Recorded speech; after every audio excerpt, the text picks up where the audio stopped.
The story begins in a time of relative peace and expansion for humanity. After a century of space exploration and interstellar colonization, humans have established themselves as a small but rising power in the galaxy. They've terraformed planets, developed faster-than-light travel, and built peaceful diplomatic ties with a few alien races.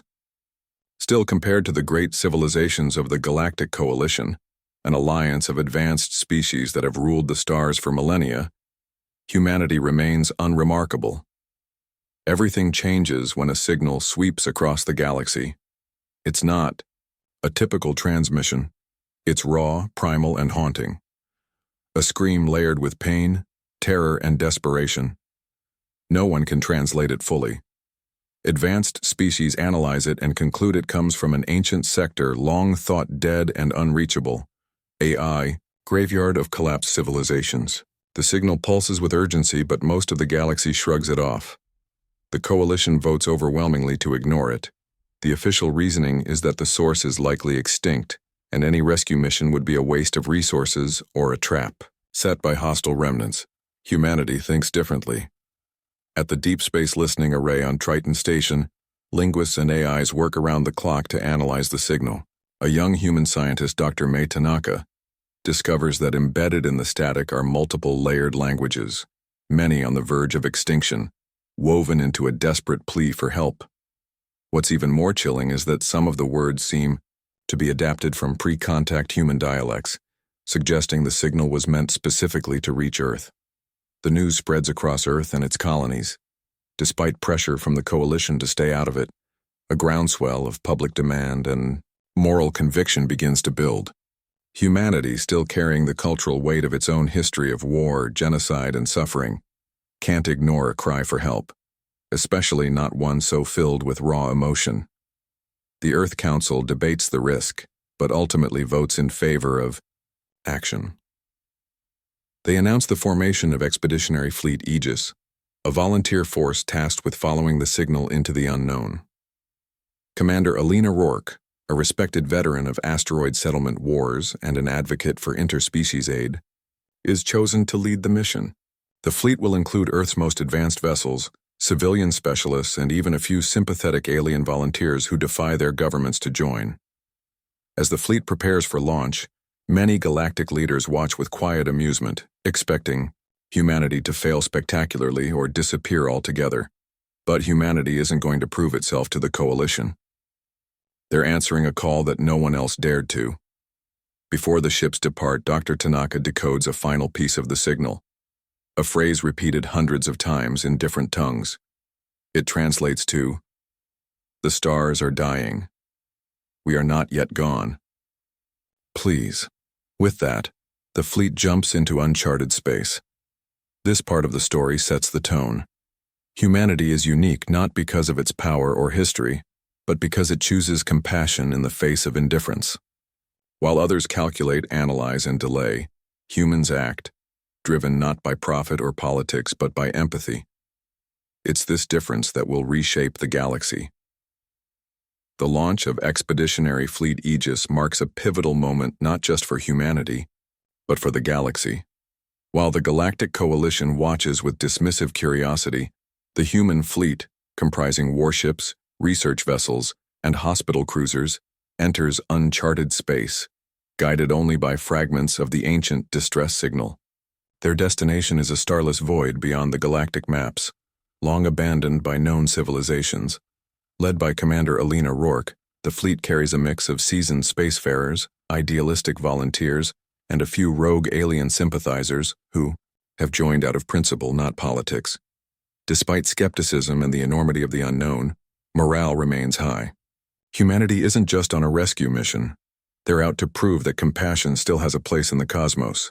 As the fleet moves deeper, space itself becomes hostile. Gravity storms tear at their navigation systems. Dying stars collapse into exotic matter pits. They encounter remnants of ancient civilizations, frozen derelicts, ghostly orbital platforms, and message buoys warped by centuries of isolation. Every step forward feels like peeling back the layers of a forgotten tragedy. The deeper they go, the more unstable things become.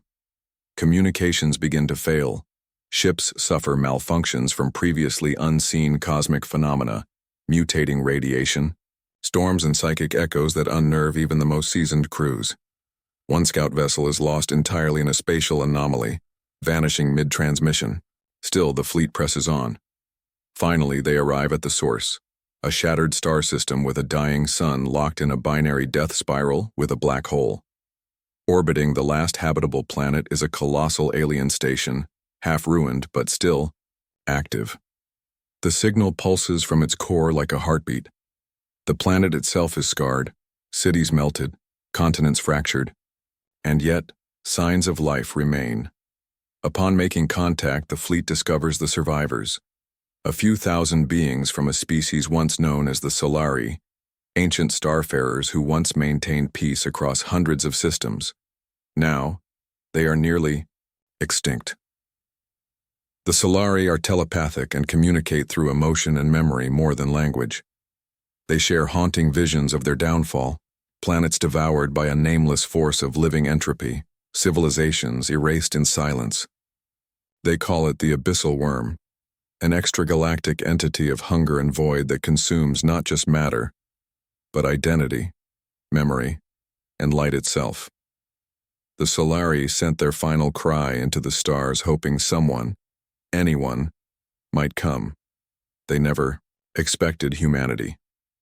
One elder tells Commander Rourke, "We cried to the stars, and they sent fire." Faced with overwhelming odds, the human crew convenes to decide their next move. They could retreat, report their findings, and leave the Solari to fate, but Rourke refuses.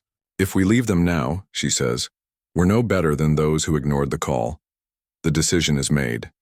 The fleet will stay, defend the Solari, and prepare for the worm's return. In doing so, they will stand against a force older and more terrifying than anything the galaxy has seen, and they will do it alone, at least for now. Part 2 is about the crossing of a threshold. Humanity moves beyond the known, beyond safety, and into legend. This is the point where the mission becomes more than a rescue. It becomes a stand. And what awaits them is far worse than they imagined. The time for searching and rescue is over. The time for war has begun. Following the decision to stay and protect the remnants of the Solari people, Commander Alina Rourke and Expeditionary Fleet Aegis begin preparing for a battle unlike any humanity has ever faced. The abyssal worm, the ancient force responsible for the destruction of the Solari and countless others, is real, and it is coming. Its presence is felt first as a growing silence in subspace, a loss of light from nearby stars, and a psychic pressure that unsettles even the strongest minds. Humanity's fleet, though advanced by Earth's standards, is woefully outmatched in scale. But humans have always turned desperation into invention. They begin adapting their technology and tactics with unrelenting speed. Dr. Mei Tanaka, the scientist who first decoded the Solari's signal, works with surviving alien engineers to activate ancient Solari defense systems, orbital lattice, cannons, planetary shields, and quantum tether arrays. Earth's engineers patch this forgotten tech with cutting-edge human systems, creating powerful but unstable hybrids. Meanwhile, human soldiers begin training alongside the remaining Solari. These once ethereal beings, though weakened, teach humanity about the worm's nature. It is not just a physical threat. It's a psychic devourer. It eats memory, identity, even the will to fight. The Solari lost entire fleets when soldiers simply laid down their weapons, forgetting why they were at war. To counter this, human troops develop mental anchoring protocols, rituals, shared mantras, and neural-linked music that remind them who they are and what they're fighting for. They fight not just with guns and ships, but with stories, laughter, and memory, things the worm cannot understand. Humanity weaponizes what makes them human. When the worm's vanguard finally arrives, it is like nothing the galaxy has seen. Tendrils of darkness slither through space, warping reality, consuming light. Organic ships fused with dead civilizations swarm the battlefield. Every contact with the enemy floods minds with despair, hallucinations, and fractured memories. But humanity doesn't break. Instead, they roar. The first wave is met with overwhelming resistance. Human ships use guerrilla tactics, slingshotting around dying stars, laying minefields in folded space, and using sacrificial drone fleets to lure the enemy into traps.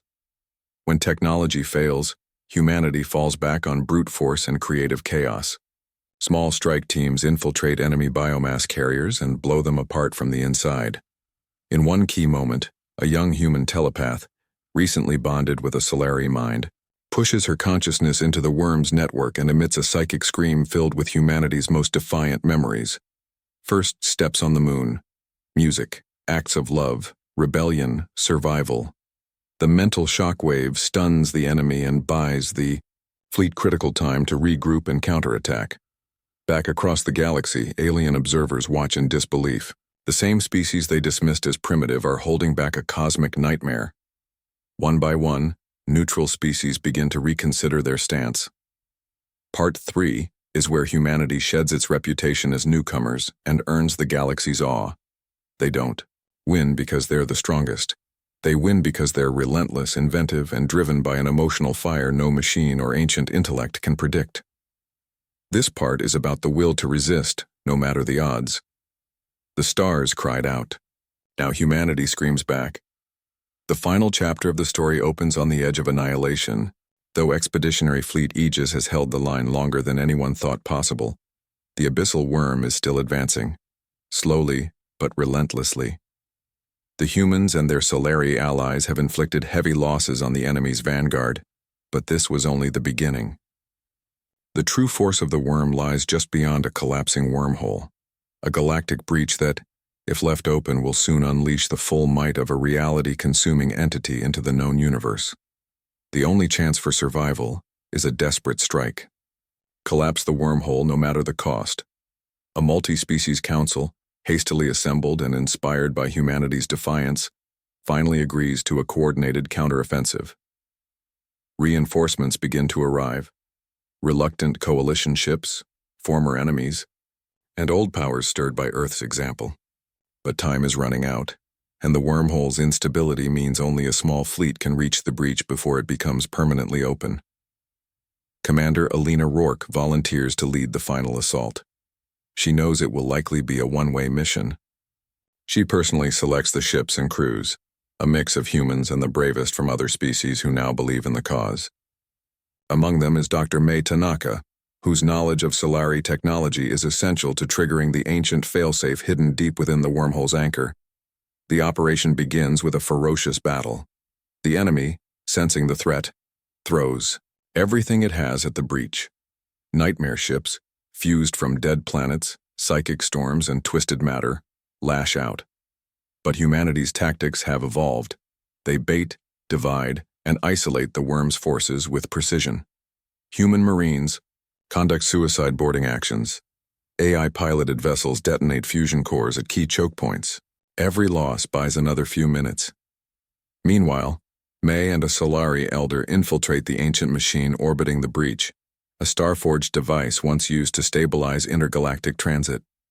They work together to reverse it, forcing it into collapse mode. It will destroy the wormhole, but also everything within 1,000 kilometers, including the fleet. Commander Rourke transmits a final message to Earth and the Coalition. We chose to answer the cry, and now we choose to end it, not for glory, for tomorrow. The final sequence activates. The wormhole begins to implode. Worm ships collapse, folding into themselves. Time fractures, space buckles, and then silence. The fleet is gone. But the breach is closed. The aftermath reverberates across the galaxy. The abyssal worm, wounded and banished, retreats beyond the veil of stars. The galaxy breathes again. Humanity, once viewed as naive and reckless, is now seen as courageous, selfless, and fiercely protective. Memorials to the fallen of Fleet Aegis rise on dozens of worlds. The Solari, though few in number, begin rebuilding with humanity's help. Former rivals now look to Earth for leadership. A new alliance forms, not ruled by fear, but by unity. Back. On Earth, a new generation grows up not knowing a galaxy without humans at its heart. The phrase that once ended the Solari's cry, "Please," has been replaced by a new one, carved into the stars. We heard you. Part 4 brings the saga to its emotional and triumphant close. It is a story of sacrifice, redemption, and legacy, where humanity not only survives the impossible but inspires the galaxy to rise with them.